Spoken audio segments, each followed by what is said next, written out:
Python ORG అని నొక్కాలి. Python ORG అని ఇచ్చేస్తే ఈ పేజ్ ఓపెన్ అవుద్ది. మనం డౌన్లోడ్స్లోకి వెళ్ళిపోదాం.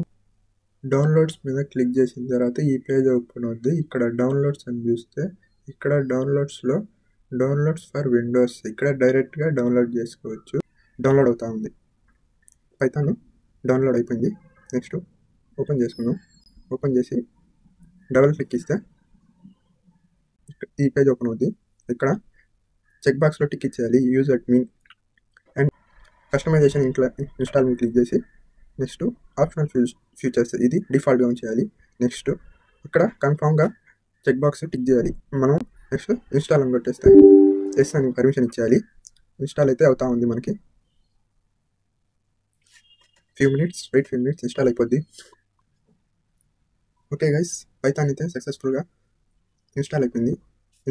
సెటప్ కూడా అయిపోయింది. Setup with successful.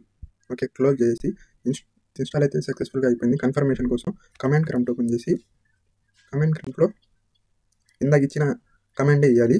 Python -version అని ఇస్తే పైథాన్ ఉందా లేదా అని చూపించింది. మన సిస్టంలో అయితే పైథాన్ 3.14.0 అనే వర్షన్ ఇన్స్టాల్ అయిపోయింది. అంటే